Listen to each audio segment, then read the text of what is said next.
தினம் ஒரு ஜெபம் என்கிற ஜெப வேலைக்கு நேராக இயேசு கிறிஸ்துவின் நாமத்தினாலே உங்களை வாழ்த்தி வரவேற்கிறேன். இன்றைய நாளுக்குரிய வசனம் மார்க் எழுதின சுவிசேஷம் அதிகாரம் 16 வசனம் 4. அந்த கல் மிகவும் பெரிதாய் இருந்தது. அவர்கள் ஏறிட்டு பார்க்கிற போது அது தள்ளப்பட்டிருக்க கண்டார்கள். நாம் யாவரும் கண்களை மூடி தேவனை நோக்கி ஜெபிப்போம். எங்களை நேசிக்கிறதான நல்ல தகப்பனே, இந்த நாளுக்காக ஸ்தோத்திரம் ஆண்டவரே.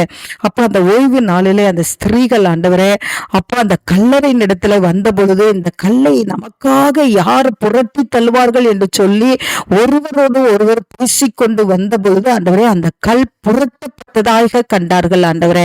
ஆம், தேவனுடைய உயிர் தெழுந்த வல்லமையானது ஆண்டவரே அந்த கல்லை புரட்டி தள்ளினது ஆண்டவரே. ஆம், இந்த நாளிலும் கூட சுவாமி என்னோடு கூட சேர்ந்து ஜெபிக்கிற முடிய பிள்ளைகள் கடந்து போகிற பாதைகள், பிரச்சனைகள், போராட்டங்களிலே யார் எனக்கு உதவி செய்வார், யார் எனக்கு இந்த பிரச்சனையிலிருந்து தாண்ட செய்வார் என்று சொல்லி கலங்கி கொண்டவர்களாய் இருக்கலாம் ஆண்டவரே. மிகுந்த மன வேதனையோடு இருக்கலாம் ஆண்டவரே.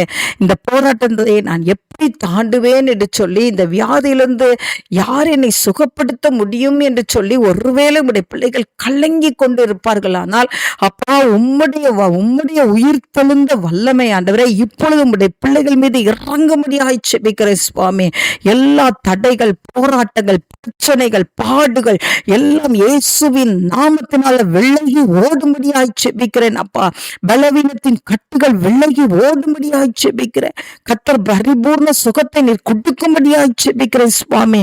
ஆண்டவரே உமக்கு ஸ்தோத்திரம் ஆண்டவரே, உமக்கு ஸ்தோத்திரம் ஆண்டவரே. இந்த கடன் பிரச்சனை என்னை விட்டு மாறும் என்று சொல்லி கலங்கி இருப்பார்கள். ஆனால் கர்த்தாவே, உம்முடைய வல்லமை இப்பொழுது இறங்கி உம்முடைய பிள்ளைகளை ஆசீர்வதிக்கும்படியாய் ஜெபிக்கிறேன் அப்பா.